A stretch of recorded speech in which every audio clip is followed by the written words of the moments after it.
I wanted to start with sort of the idea of your contestants being placed in high pressure situations on your shows. Obviously that is reality TV, that's why a large part of why we watch these shows. Was there a moment on your specific show where you sensed that you had pushed a contestant too far, and how did you handle that particular moment?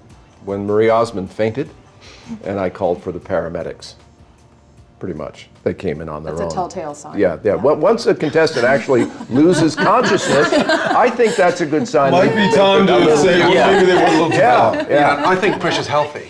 Yeah. Sorry, I mean, we all work under pressure daily, but you said pressure is healthy. I think pressure's healthy, yeah, very healthy, and very few can handle it. I think pushing them to the extreme is part of the reason why they're there.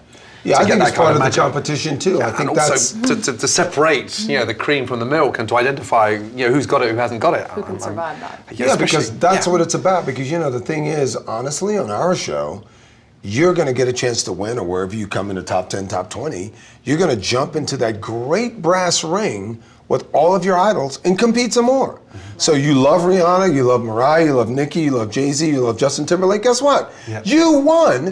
Now go and compete with them with your record. Mm-hmm. Yep. So hey, you think that's pressure on the show? Get ready. Yeah. I think also for our show, the pressure brings out more creativity for a lot of our chefs. I mean, I can think of two chefs, Carla, for instance, who's gone on to have a career in a show with Mario Batali. I mean, I can tell you that I saw her improving week after week after week. And if I spoke to her here, she would say the same thing. She would say that kind of pressure system, and being compared to chefs who had also had vast more restaurant experience than she did, she was a caterer when she came, really brought the best out, and you could see it, and it was a joy to watch. And in that situation, I think that pressure is also very revealing about what kind of person that chef is. Yeah. Sometimes they'll push themselves too far. They will take on more than they can actually execute, given the time constraints and the budget, or whatever it is. Yeah, it makes it easy, I think, when you've been in their shoes. I think I can relate to so many chefs, waiters, maitre d's, sommeliers, you name it, because I've been in their situation. I've been vulnerable. I've been on my ass, and I've been through a very tough training school. So I think once you can relate to that... You've had people yelling at you. A lot. I've had plates rammed in my ear holes. And 3 years I spent in France. I mean, there was no TVs, no cameras. There's nothing to do with anything of fame. It was knowledge. Once you've got that knowledge, is what you do with it, whether it's singing, whether it's dancing. Once you've got that knowledge, then that's up to you. So I think that pressure is a platform to expose yourself. And then it's up to them as individuals. I think it's the same thing for me. I mean, I think, growing up wanting to be a great musician and going to countless auditions, being told, no, you're not good enough.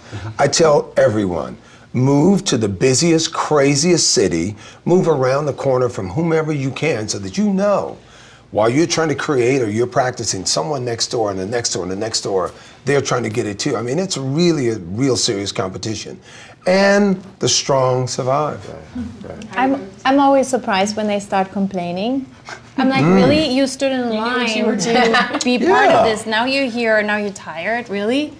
Go home and be tired, you're here. And then they say, we really only have one day to complete this challenge. I'm like, yeah, how many times did you watch the show? Yeah, but we thought this is TV time. I'm like, no, when I say you have one day, it's a day. I see you in a day. That is the show. I mean, that's what we're all trying to do, is essentially we take all this potential energy and we put it in a pressure pot, and we heat up the pot and we see what happens. So we're trying. We have all the ingredients for pressure, and as we've just been talking about here, we're watching to see what's going to happen when the heat goes up. That's why there's not a show set at a spa. Right. Who the hell wants to watch a bunch of people at a spa and they're all relaxed and then they faint, but it's not really pressure. There's a cooking saying that applies to all of this. If you can't stand the heat, get out the damn kitchen. Especially Gordon's right? Especially Gordon's kitchen. Yeah, we say that like the same thing in Italian. Volevi una bicicletta, adesso pedali. You wanted a bicycle, now pedal. Yeah, so much better. Wow. I like it in Italian too. Well, how's it in German? The bicycle? Ja. Wenn du ein Fahrrad haben möchtest, musst du jetzt anfangen zu paddeln. Oh, yeah. What is that Italian? No, I had to think about it for a second. So one of the pieces that, we don't can have that happen thing, so. in that scenario are unsafe conditions. We've had a couple of sort of tragic events that have happened in the reality space, very unfortunate events. What kind of responsibility do you guys feel as producers, as hosts? You take it personally. I mean, you do take it personally. Yeah. There was a tragic incident with a chef in New York that sadly took his life. That was nothing to do with the program of Nightmares. That was just a terrible state that he was going through, and that level of pressure. You know, you see that kind of environment, and you get so close to them, and then when you're out of there, you want them to sustain that normality. Mm-hmm. But I think it's about them being open and honest prior to entering that kind of circus and coming in with baggage that we do background checks, and every network has to go through that pro rata. But you know, we're not there 6 months prior, we're there for a week, and so they have to open up. And if they don't give you the bare bones of what the issues are, then no matter what happens, whether it's 6 months or 6 years later, if a crew were there and you're part of that, then you're part of the bigger picture because it's the headline grabbing. So it's awkward, but you take it personally. I wonder too if, because the four of you, unlike Phil and myself, your shows deal with people trying to pursue careers. Ours don't. You know, Andy Dick doesn't want to become a professional ballroom dancer, nor should he.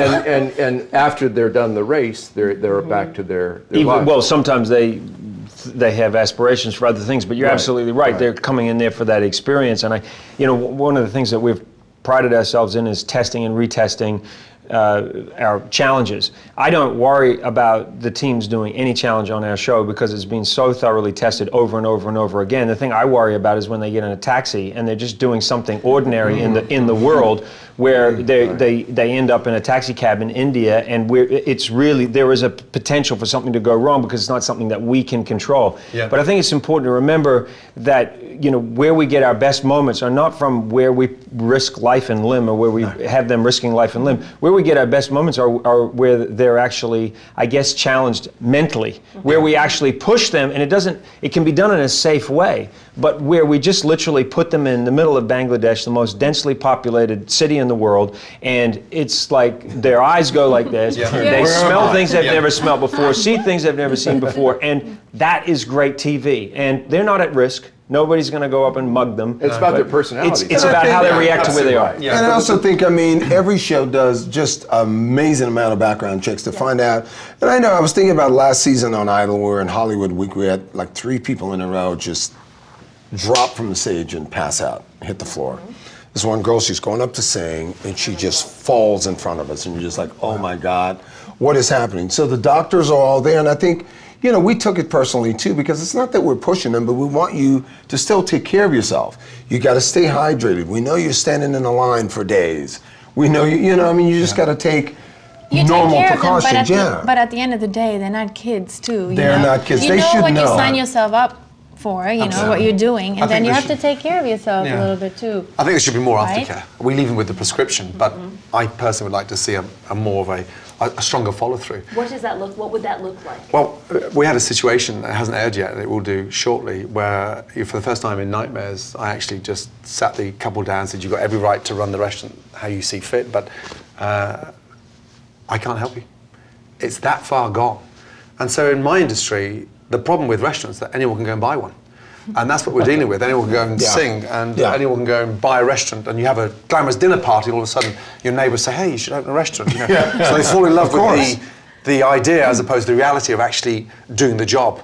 And that's what we find sometimes. But on the back of that tragic event, I drew a line in the sand, right. If there are a couple that are so dysfunctional and they don't deserve that restaurant, I'm going to stick my hand up in the air and say, I cannot help you. I'm out of here.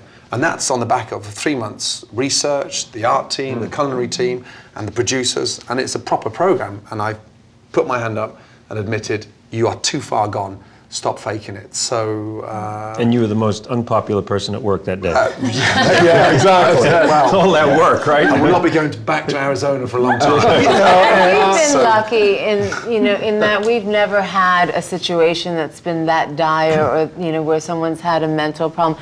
The first season of Top Chef, I wasn't there, and I believe in the reunion show there was a contestant who, during the season, had left immediately or almost immediately, and during the reunion got kind of very abusive, and he was removed right away. But that exception notwithstanding, we're lucky in that of course people cut themselves. That happens in any kitchen, but where we step in and we're looking at all these monitors and mission control, so is when a chef is a danger to the person next to him or her. And usually, now the show has been so successful for so many seasons, and it attracts a certain caliber of chef that those people are often weeded out by better candidates. Yeah.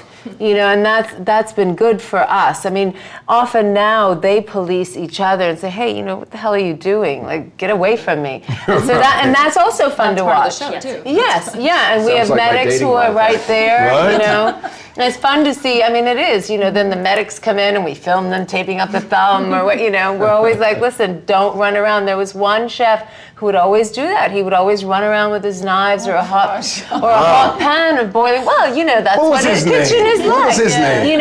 And all There's a the way where you people can hold around it though, I guess that up or chef, down, but not like that. but all the chefs around him said, "You're a mess. Clean up your station. Get away from me."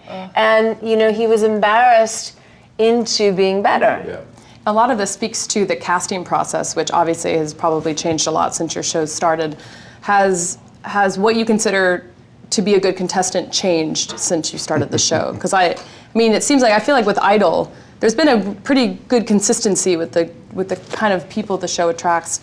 They've gotten a little bit younger, I think, in some Yeah, senses. But how's listen. that changed from your perspective? Well, listen, I mean, there's always the ideology is that there's a cross-section of everyone.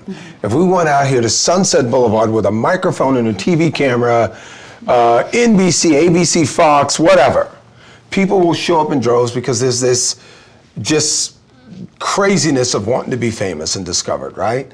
But we find it that the public always wants to see a cross-section. Because, sometimes people say, well, why don't you just have just all the good people?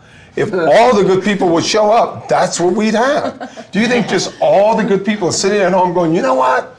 I'm going for that Idol thing, man. I'm ready. I got it, dude. I'm going to call the dog. I'm ready to go in. It just doesn't happen. So you get a lot of wild, interesting people. But you want to see that. We found out we did an all-star season last fall with Dancing with the Stars, and the numbers went down. Wow. Now, we all thought, this is going to be great, all the people that you've loved before. It was like the Avengers of ballroom dancing. But it wasn't. Yeah. And what we heard, and I wish my wife had told me this before we started it, she said, I like it better when they're struggling. I like to see the arc. It's so true. Yeah. Well, It's by so the true. way, it shows you that if you see someone struggling or that's not very good, when you see the really good one, you're like, wow. Yeah. But you also see that sometimes these people get pushed forward, not from you guys necessarily, but America votes for them because they actually want to see that train wreck happen again, in a way, right? Yeah, they love that. I mean, Or there's a diamond in the rough sometimes. Yeah, they like the underdog too. Yeah, the transition. That's Yeah. where I the take transition is pleasure amazing. of Watching and witnessing, that's what they were like 3 months prior. Look what they're like now with the conference, mentoring them. Yeah. That for me is the payoff because, I think the public watching are just as bad as we are in terms of, watching because they want to see that car crash and they want to see that, oh my God, really? Did you see that last night? But then 3 months later when they're at the top of their game and they're refined and forgot about are that. done, But viewer that's does- the journey. That is what's compelling, and that's. I think That's the the real public story of wants all these somebody to shows. root for. Right. Even The if you think viewers about all the sees it, great I think. stories. More than a lot of people realize, the viewer is incredibly discerning at very quickly picking up whether that person is there because they are really that coal miner from Alabama and they're there to take on this experience and they're wide on and it's a real experience as opposed to someone who's there because they want some afterlife after the show to go do something. So the good side of it is that with our show having been on over a decade now, the good side of it is that we're attracting more people but they're also, we're attracting, you know, a way more diverse, many more options than we did in the beginning. But there are also a lot more people who are applying because they think, ooh, I can become famous. Right. Well, you know, the same thing. Yes. It happened to us last week or 2 weeks ago on Idol. Carrie Underwood comes back. She's standing on the stage. She sees the contestants over there. She's singing, and we put this package together of her when she first started on a farm, never been out of her city, never been on an airplane. I mean, the transformation of this girl from that to where she is now, a superstar. I mean, it was 7 years ago. Wow. I mean, that's not that long ago, right? It is just mind-blowing. So it actually really literally brought her to tears because you forget, like, wow, I came from such humble beginnings. And to me, that's the whole thing about all of these shows. It's about, you know, dream fulfillment, wish fulfillment. Can I? Will I? Will someone believe in me? Someone that trusts all of these guys here, all of us here have been in the business for a long time. If we believe in someone, you know, it gives them that fire that they go, you know what? Hey, they believe maybe I really can do And maybe this. support they didn't get in their life. Yeah, exactly. I've seen it more with the parents. We're just coming to the end of the shoot with Junior MasterChef. We're talking about 8-year-old boys and girls. And their parents are up on the gallery, on the balcony, and they are literally pointing, I told you inside that layer cake, put the fucking mouse in it. Wow. It's like, you finished with the ganache. It must be like Little Just League, like yeah. Little League. The kid is like cowering underneath there, shit. And so there's a lot at stake. $100,000 a scholarship in terms of culinary school, and the parents. So you know, where do you draw the line when you see the adversity and what the kid's up against with their parents? So you know, it's everywhere. I wouldn't think you'd want to annoy your child and then have them hold sharp objects. Not a good idea. Definitely not a good idea. No, you both brought up the fact that your shows, and this applies to all of you, have been on the air for, in many cases, nearly a decade close to that. Save for, I suppose, The Voice, that is what's dominating the airwaves and doing really well on broadcast television particularly. What does that say about the state of unscripted television, that it's these older shows and there hasn't been the sort of new blood pumped into it? I think all formats are cyclical. I really do. I mean, you try to find a Western right now, and they were all the thing. They were all the rage. I think all of our shows will have, like every show has had, a lifespan. The landscape's very different from when our shows premiered. It's a very different environment. So being successful, the bar in terms of audience and outreach and such is a little lower than it used to be because there are so many choices.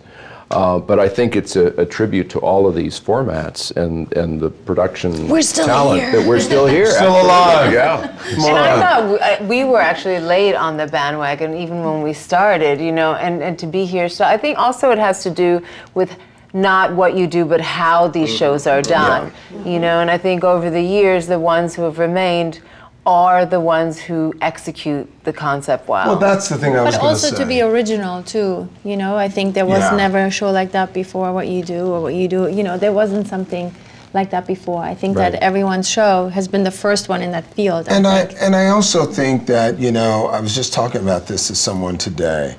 It's that proof of concept, right? All of these shows, what you set out to do, what you claim you're going to do, what you're going to find, how you're going to discover, how you're going to inspire people, how this thing's going to happen, it actually happens. It actually took place. So I think, you know, now definitely, you know, there's a great show on Big Bang. It's giant. NCIS is giant again. Scripted has definitely come back around. I agree with them. It's very cyclical. But the fact that all of these shows have positive proof of concept that you can draw to season after season after season, that's why they're still on the air. And some of the newer shows don't have that. So we don't know how long it's going to last, because if you're doing all of this and you're saying, you know, we say we're out to find the next superstar. Hey, we're in our 12th season, 8 out of 12 times we found it. Wow, whoa, this is crazy. If we would be sitting here in our 12th season, I don't think we would be if we hadn't found any. It probably would have ended at 5 or 6. So, you know, I think that's what it really does. I mean, these shows, I call these real reality shows. That there's some proof that it actually worked. Now, with the in the judges and the coaches, I mean, it's in many shows a sort of revolving door with people coming in and out. Were there ever points where any of you thought, you know what, I've been doing this for a while, and let's see what else is out there, maybe? I mean, I thought for a while, They're go hiring to at Gordon, Emmys. slice and dice me, baby, let's go. Put the apron on me, man. Always welcome. The crossover is exciting. I look at the success of The Voice and what everyone's learned from it. The taste, tasting food blind, and judging purely on that kind of integrity of what they're producing. So as these new formats break, trust me, the ones that have been there 5 or 6 years prior are also going through that evolution. So I don't think we're sat there being static in terms of ignoring it. So there's a huge cross-sell, I think, that secretly we must all continue watching the latest big thing and learn from it. And even though we may not be there at 8 o'clock watching it, it will definitely be on a tape, and we'll be recording it and watching it on a plane. And I must say, clearly on our show, I mean, clearly, so much is always being made of the judges. I mean, look, I've been there since day one. But here's the deal. We don't win. Somebody wins and has a career. So there's so much made of the judges. We know it's secret. Exactly. But I'm saying, you know what I mean? It's like, it's a funny thing to me. I sit there and I go, I wish I'd have sold the 25 million records of Kelly Clarkson's show. I would have, how much more money? Way more than I'm making to it. You know what I mean? It's just a funny thing. So I think as that revolves and that changes and moves, it's still about who's going to win for us. Well, it's interesting too, the thread here is that these are actually all family-friendly shows. Maybe Gordon's, maybe sometimes not as much. Sometimes. Tell the kids to do earmuffs. Dysfunctional families are families. Yes, they are. That's very true. Well, The new tagline for Right, your yeah. shows. But I think the that. popularity of some of these shows harkens back to that simpler time that we always hear about and our parents talk about, of that gathering around the TV, the variety show experience. And it is interesting that with all this gritty, scripted fare on TV, people still gravitate toward these shows that make them feel good about themselves. You know what's interesting about just the word, or the words reality television, there's still so many people out there that when they hear the words reality television, they don't actually think of these shows. Well, that's what I'm saying, that the bigger, they more think- ludicrous shows kind of take the front seat. I People remember talk being about it. at an award show and they were showing reality television to people who, many people sitting in the room who don't know reality television, and I thought, well, if I don't know reality television and I'm looking at that tape, and I'm looking at it going, really? That's what they're saying reality? Then how do they ever possibly understand? So the fact that, again, it goes back to what was said over here about the execution of the idea and keeping the idea fresh and the longevity and making sure that you maintain a high standard.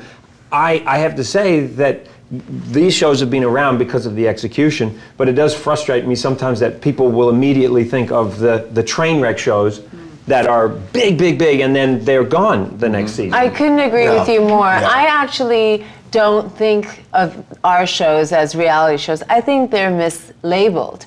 To me, they're game shows or competition shows. Competition You know, shows, they're just not scripted. That's all. And I mean, I feel like, you know, these shows have been around for a long time because that's part of the success, you know? It's like watching live action sports. You want to root for someone and anything can happen. Right. You know, and that's what's compelling about our shows.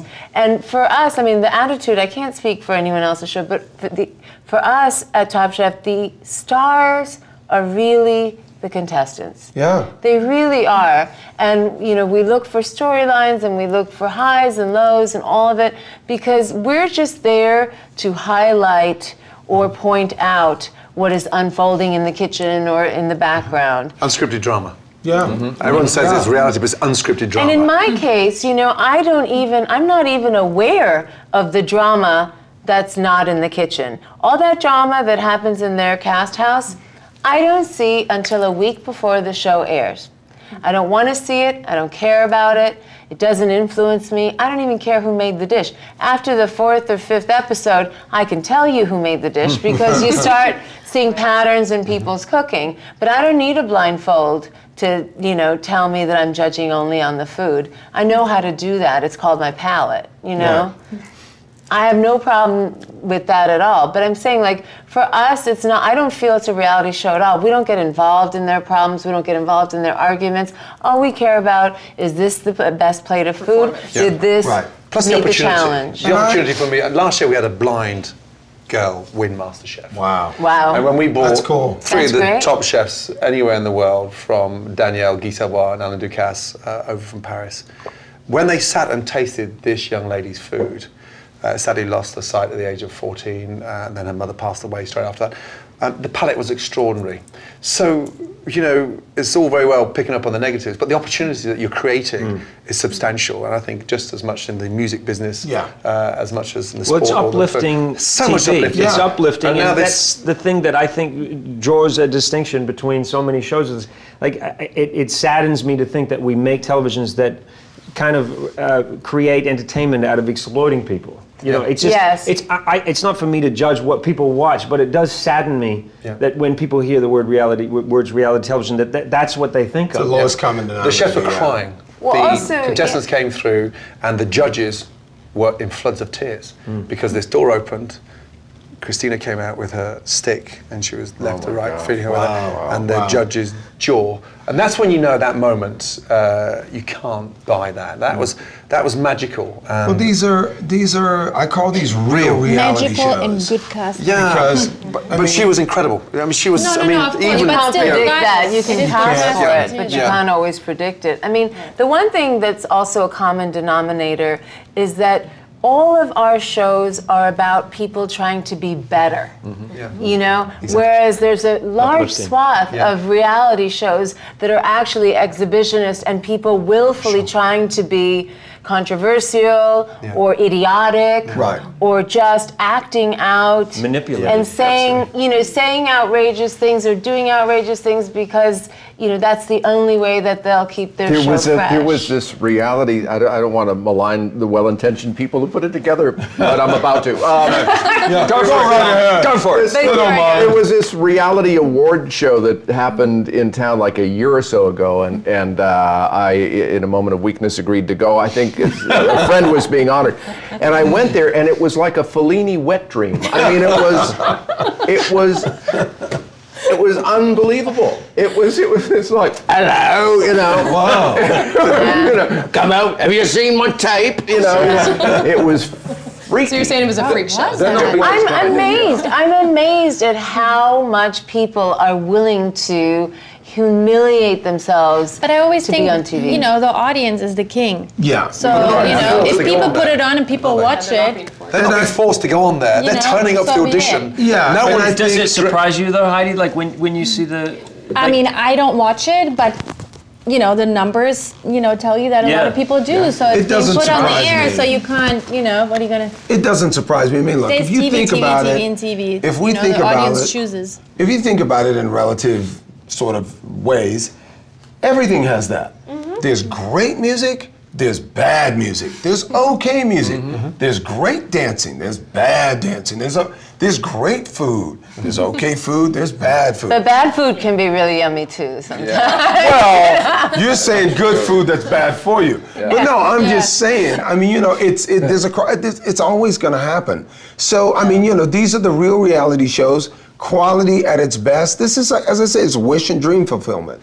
These other shows are pure entertainment. I can't believe they did that. Whoa, okay. So this is like, I want to get away from every problem in my life. I can either have a drink, I can go to a club.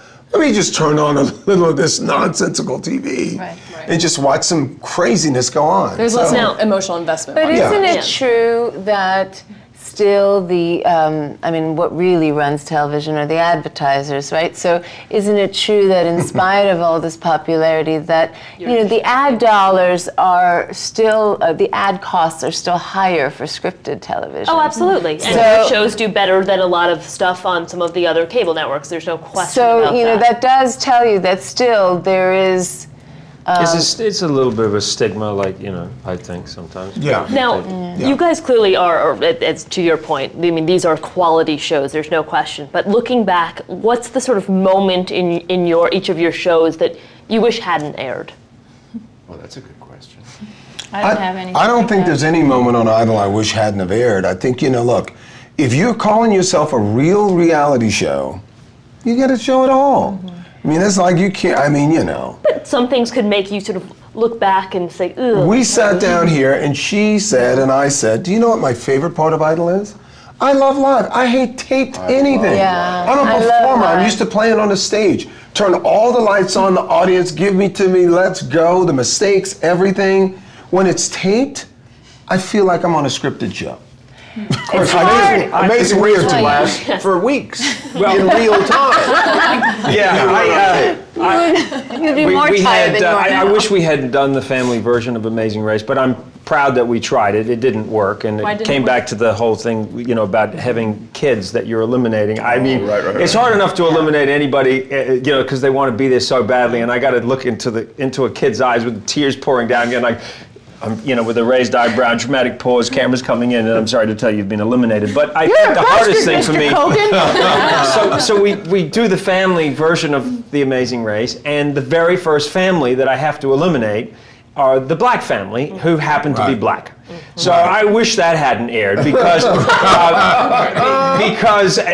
I ended up, they were an amazing family, and I said to the father, I said, we're talking about how he wanted to be addressed. He said, well, I want to be called the Black Family. I'm very proud of my name, and I'm proud to be black. So I was like, okay. So we go to Harlem, and I'm doing a school visit, and I'm standing on the stage, and I'm thinking, how am I going to do this? There's 800 kids. And I go, and now from Amazing Race, family version, please welcome. And I just didn't know what else to say but the black family, and then they walked in, and I thought I was going to be killed. And then Mr. Black, thankfully, came up and said, hey, settle down, that's our name, we're black and we're proud. He saved my life.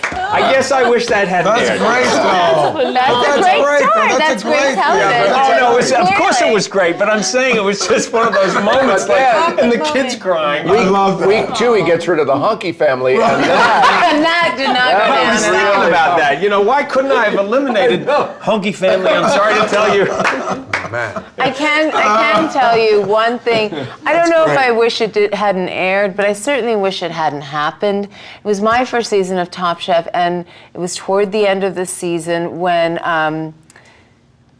there was this Lord of the Flies moment, and they kind of ganged up on Marcel Vigneron, who kind of, looks very similar to the Wolfman or Wolverine. Just his haircut. He's a very sweet. All the same hair? Eyebrow with a... He had these mutton chops. I mean, he's a very eccentric, interesting young man, and he's very sweet, but he came off as very annoying to all of the people who had to live with him, and so. But nonetheless, but annoying. But that did not excuse at all what they did. They kind of held him down and threatened to shave his head. And it got very ugly, and we did stop it. And then I think the person who actually did the holding down regretted it terribly, and paid the price, because clearly we did air it. And I think he suffered the most of all. I think even Marcel would say so, in retrospect. But it was a terrible moment for us, because it did, what happened out of the kitchen did overshadow what happened in the kitchen. And for us, we're all sort of very big snobs on the show. We don't care if it's very interesting. We still want what happens in the kitchen to be always of paramount interest. And so that was not a good moment for any of us, especially for the chefs involved. Unreal. I had a huge run-in that I thought wasn't the right way to put it out in terms of nightmares when I was at a soul food restaurant, and I walked in, and as I walked in, the lady's boyfriend was at the bar.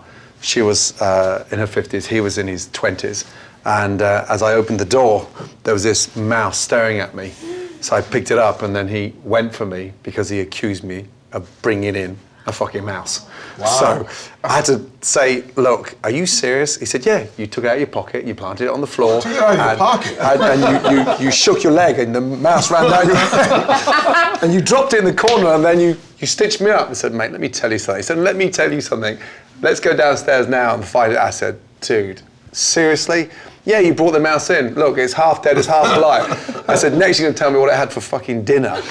I'm telling you, the mouse was already here. No way. So then I get hold of the owner's mum, and she tells me that the place was recently visited, literally 4 days before we arrived, with the exterminator in terms of the mouse catcher, and it was the leftover. But this thing was alive.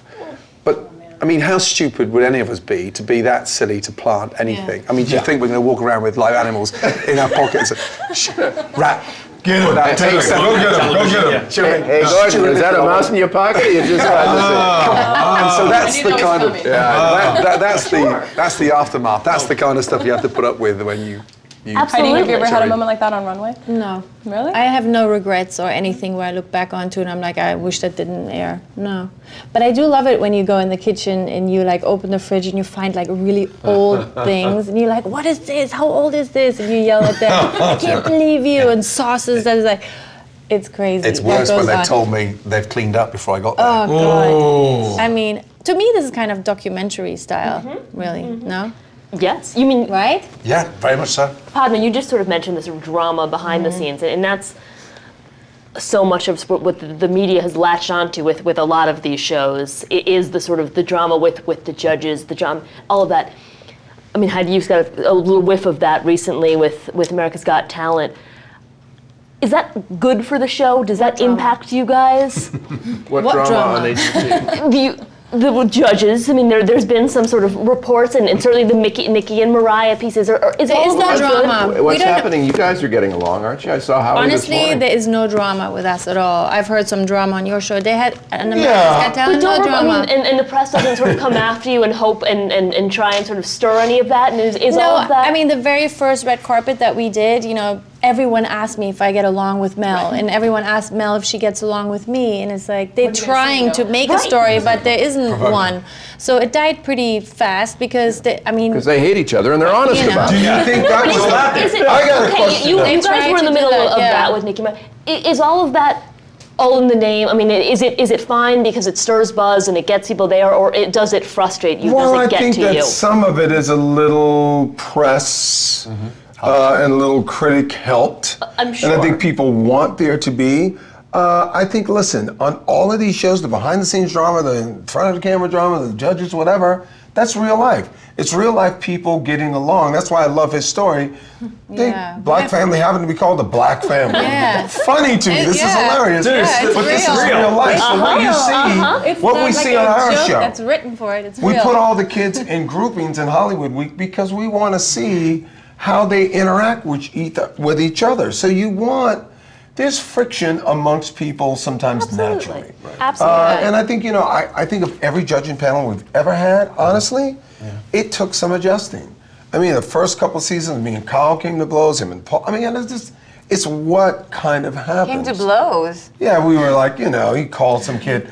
It's just, it's one thing to be respectful. It's another thing to kind of bash. Could you take him if you had to? I mean, like if there I was... could definitely put him down right now. This one. But I'm Just saying it's to one get thing. that on the record. It's one thing to talk about the singing, but it's another thing to talk Yes, about I agree. the persona of the person, right? So it's just one of those things. So we cleared that up. But I think there's always, I think it's kind of planned, right? I mean, it's like you're going out on a date and you've never met the person. It's like a blind date.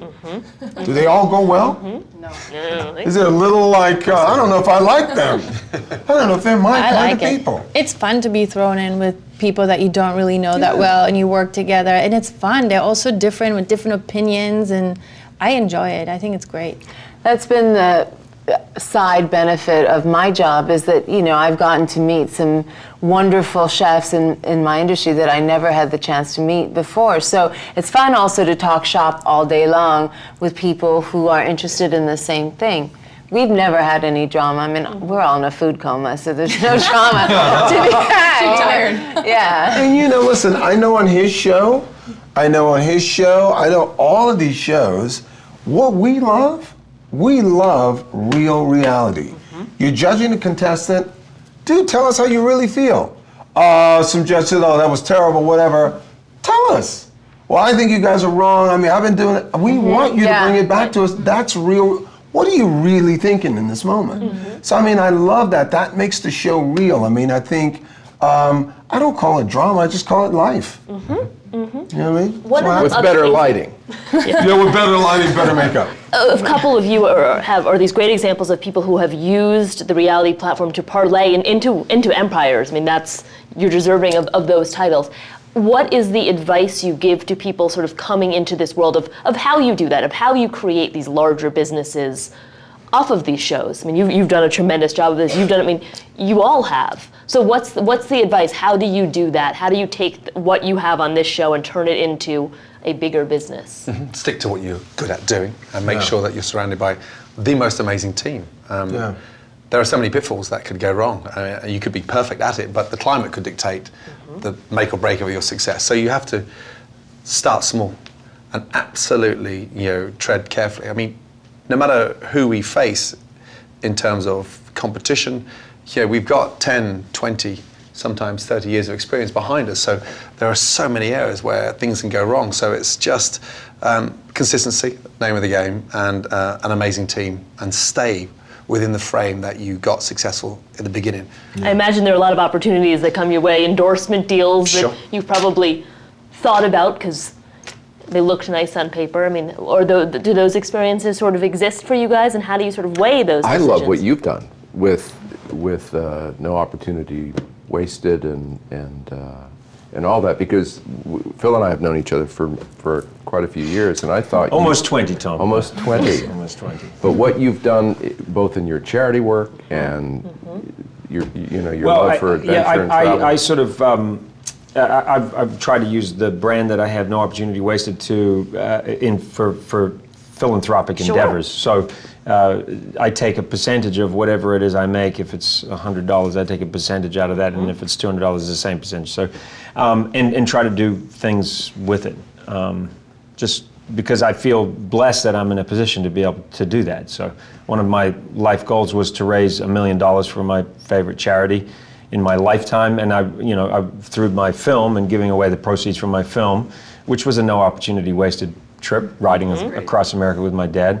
I managed to achieve that goal. So I think all of us have been involved in charities, and I feel there's a responsibility for all of us to do that. That's just my opinion, but. Yeah, I think you have to pay it forward. I mean, I also think that, Gordon hit it on the head for me. It's what we tell contestants. What are you the best at? Because there's something in your life that you're better at than most other people. That's the thing, that's the beacon, that's the line to go in, and you need to be consistent in that, and also have an amazing team, you know what I mean? I think that's why my car detailing business really... I mean, it is very hard because, in any industry, there aren't that many really great ones. There are only a few. If it's a designer, or in Germany, I do Germany's Next Top Model. I do Tyra show there for 8 years, and they're gorgeous, some of those girls. And then I'm like, this is what you got to do. You got to get out of your little town. You got to either go to Paris, Milan, to New York, pack your bag, let's go. And they don't. So at the end of the day, even if they won a competition, it doesn't necessarily mean they're going to make it. No. Because to really, win and be up there and stay up there, sacrifice. I mean, that's a whole other story. It doesn't always... And selfishness. That's why, honestly, with you guys, I see it the most. 8 times, you said, out of 12? Well, yeah, 12? We've gotten... that is We've gotten crazy. lucky, and, listen, the public, you can never underestimate the public. They vote, whoever they vote, No, they one thing, you found these people, but they have it in their tummy. They have it in their guts to still go out there. They have the talent, but, they have the drive to go. Not everyone that wins does have that drive. I see it all the time. The people who are good singers, but you can see it in their faces if they don't want it enough. And I think that's always the hardest to watch us perform, and even some of the designers too. Well, it's not clicking. It's hard. 100%, I mean, it's so many things that have to happen. You have to have a backer. Someone has to give you money. I mean, I tell to the designers all the time. I say, make some clothes. Send me clothes. I wear your clothes. I can help you. I have some people that can wear your things in order to get your name out there. But not everyone does. Some people just sit around. They think, oh, wait, I won. Now the phone. Why is the phone not ringing? I won. And it doesn't. You just have to keep going by yourself. Probably too. for me, the question that I get asked the most is like, well, so these people that win, if they're on whatever show, The Voice, X Factor, Idol, Got Talent, they're singing, what's the thing? They won. Dude, they should be like killing it on the charts. I mean, man, they're ready to play stadiums, right? I don't know. So you win, you Some get your major prize. Well, singers don't play in stadiums well, that's the thing. or on radio, right? So the key always is that in the music game, the song is everything. Yeah. I mean, Baby Hit Me One More Time, me and Gordon could have had a hit with. That's how great of a song it was. We could have put on the Catholic school girls' dress. I think I'd pay to see that, actually. He lost me at putting on the camera. I know. His legs are better. I mean, his legs are better. Ebony and Ivory, what about that? You guys could do that one. Threw up a little But it's that bit. song. It's that. He's funny. It's true. It's that song. So I mean, I think that's the. That's the thing. That's the thing. We should all find a song and record it. Among all of us, Yeah. we should be able to figure this out. I had a question, Padma. You brought up sort of the realities of advertising and how that is kind of unfortunately the marker of success. And since many of you are producers on your show, I'm wondering how aware and how involved are you in the day-to-day business realities of your shows, whether it be ratings, what kind of notes are you getting from executives, either from Bravo or Weinstein or whoever is, the powers that be on your show? How involved are you with those notes and discussions? Well, I don't look at ratings until somebody tells me. I don't seek out, how did we do? Or, I just think I have to separate myself. We approach every season as trying to make it better than the last, trying to keep it fresh, trying to do the things we're good at, find new things. It doesn't really matter. It does matter, but to me, I've already filmed that season. So when the ratings come out, I'm not sure.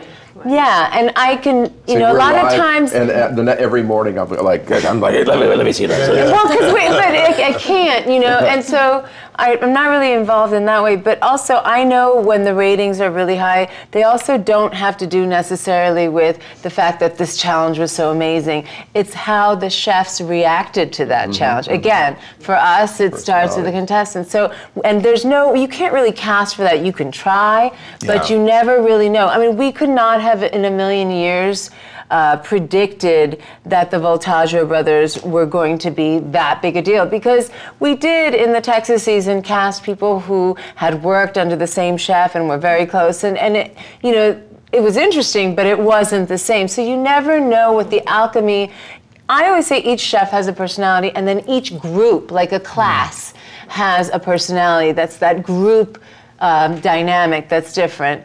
With advertising, for us, it's a very expensive show to do. So, there are times when we have people who come in, or, corporations or products that, okay, this is, the challenge for Uncle Ben's or whatever, and it's pretty straightforward. And I'm the one on air who gets kind of, most, I don't want to say saddled or slammed with the crappy part of it, but I feel that I do, because I have to say, and I'm not going to use any brand, I'm just going to say it's Padma's milk, I'm the one who, and it's never that straight. Wow. Think about that, Tom. Padma's spices. It's never something that straightforward. That's a new show. But I wind up saying the brand name in my introduction of the challenge to these chefs, and it's always it's never get in your car, it's get in your blah blah blah car, and after a while I have to make that shit sound natural, and it's hard. I think it's a lot more difficult in the UK, because you can't be that blatant. Over here, I think it's so much easier. Right. So having the experience and producing, the F Word and Nightmares in the UK, we can't do anything there. We it's absolutely, we can't mention an Uncle Ben's. You can't.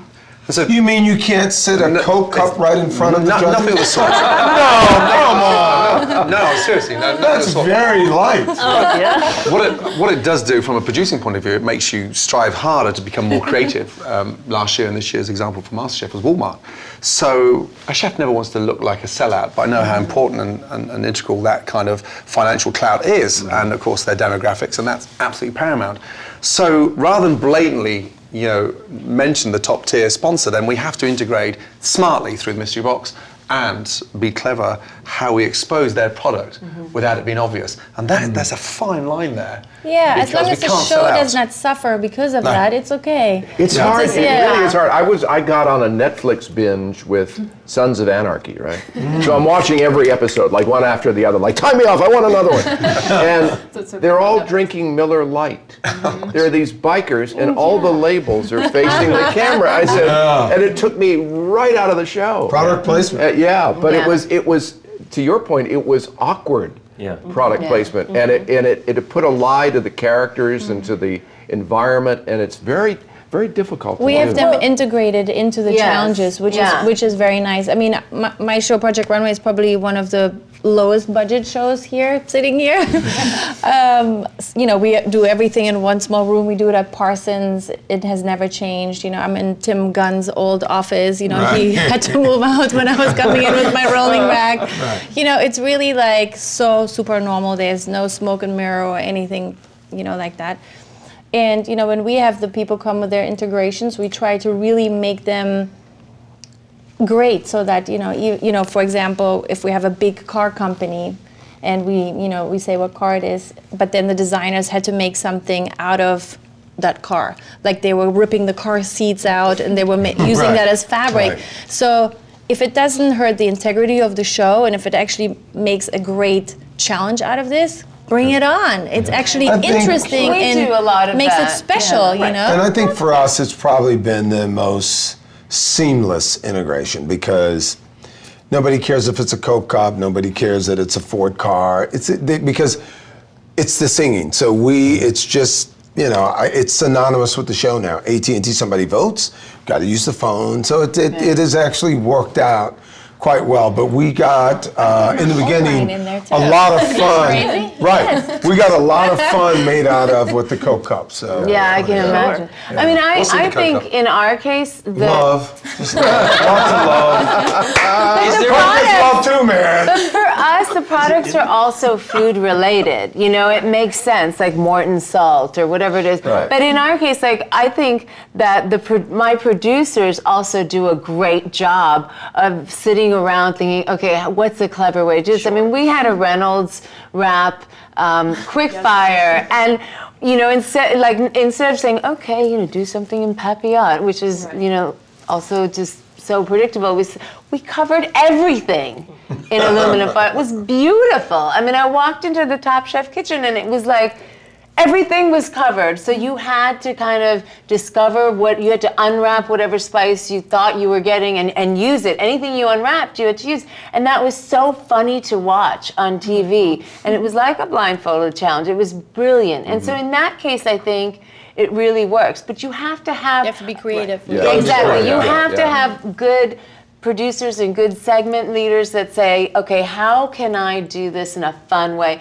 And in a way, like, rather than try and be, you know, surreptitious about it, I think there is something refreshing. It's almost like 50s TV where they say, sponsored by blah, blah, blah, you know. Brought to you by Westinghouse. Right, exactly. Which I don't think actually viewers mind. I think they kind of understand that's part of it. I mean, No, Padma, you mentioned that you do not pay attention to the ratings. You mentioned that you absolutely do. Well, but she made a good point. Your show's already in Canada. Yeah. We're live every week. So Tuesday morning when I go in and we're going to do a show that night live, I've got the overnights from Monday. And I'm looking at the half-hour breakdowns and, you know, we've got The Voice against us now, and that's taken, you know, we've taken a hit because of that. So I grumble about that a little bit. But I look at, you know, where the demo's bumped, or where are we building, are we not, what's opposite us, how are they doing? I'm a bit of a ratings whore, frankly. Yeah. And the rest of you, I mean, are you guys paying attention too?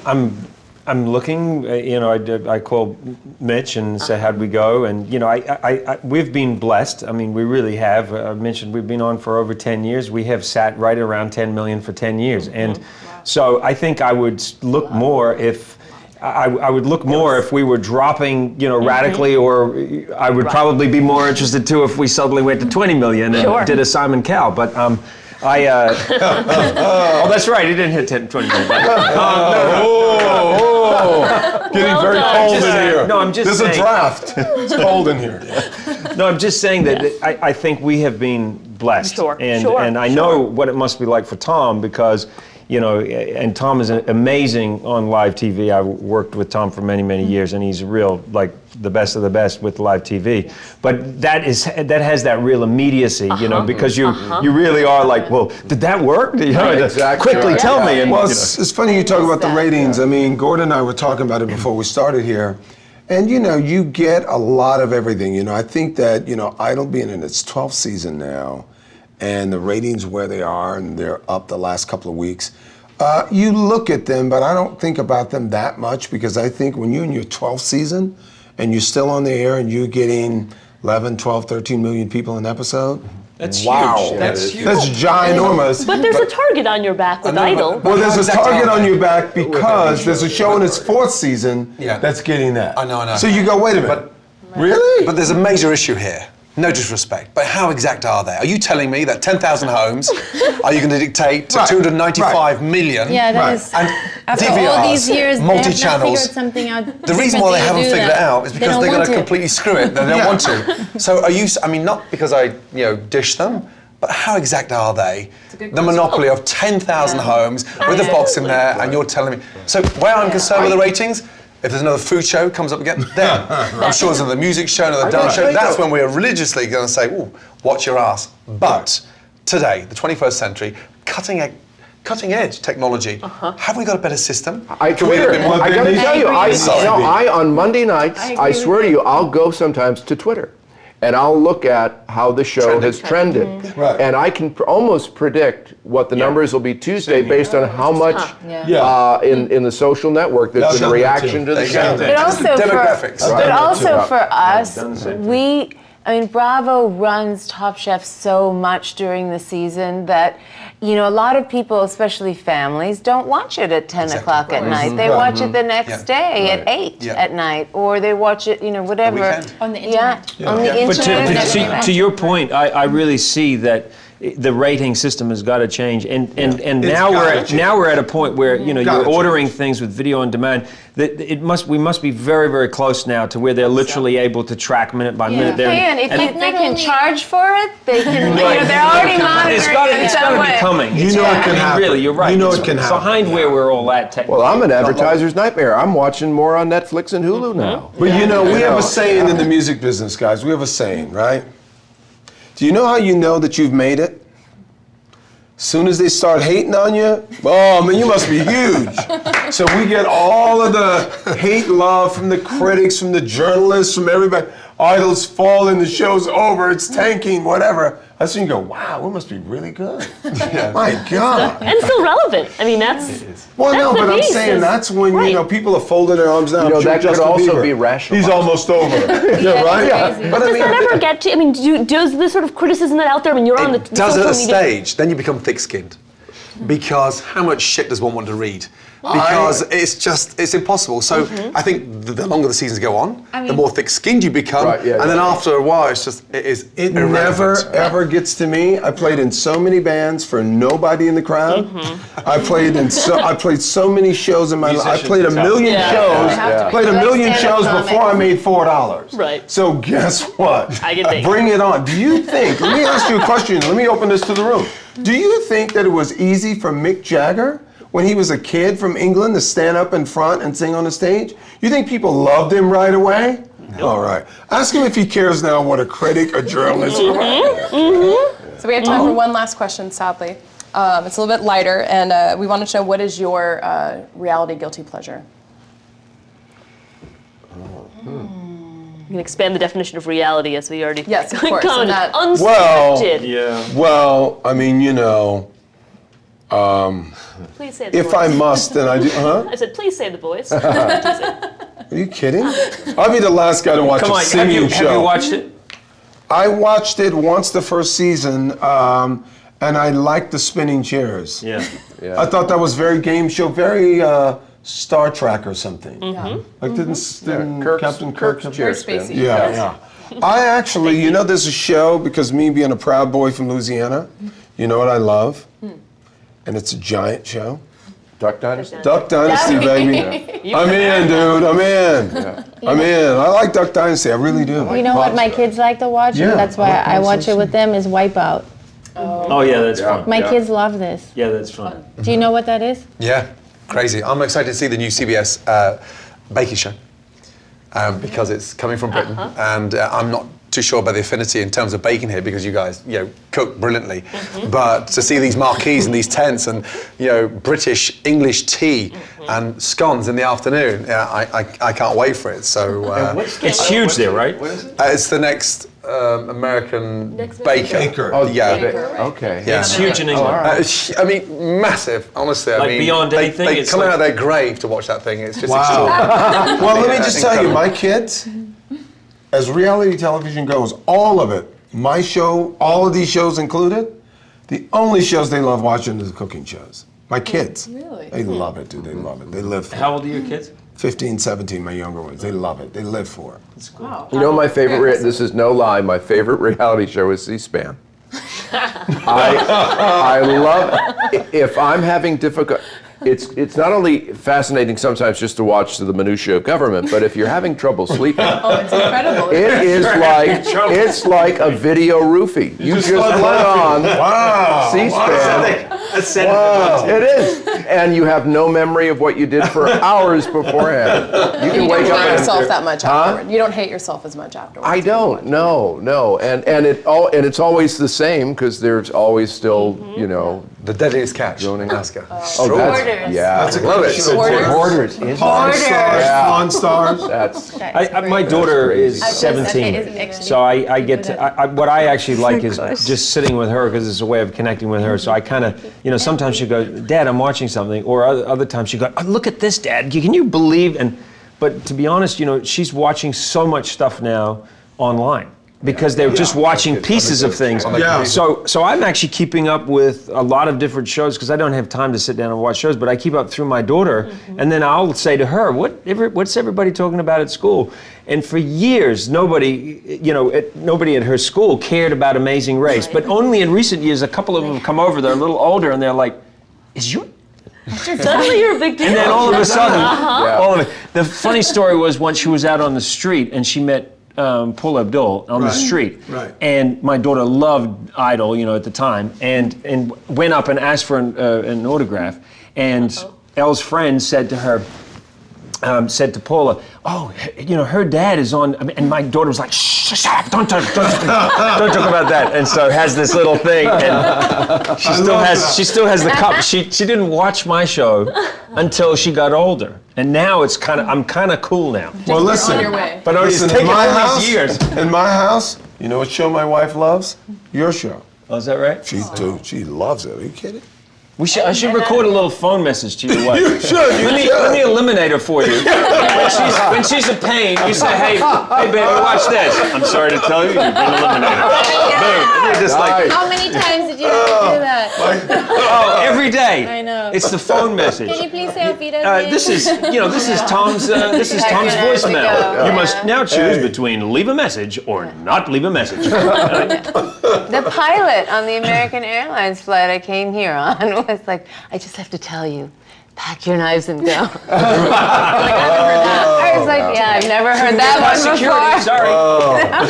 But in my house, I was, Krishna's only 3. She's not allowed to watch much TV. But one day I was flipping through to get what we had DVR'd, which is Sesame Street, and she found his show with Nicki on it, Nicki Minaj. And now I crazy. can't get away from it. I can't get away from it. You're addicted. You're hooked on it. I like it. Wow, that's like cool. Watch those ratings go up. Yeah, we're going through the roof, Yeah. man. Well, thank you all very much. Thank you. That was Thank you very, so much. very Thank you. spirited.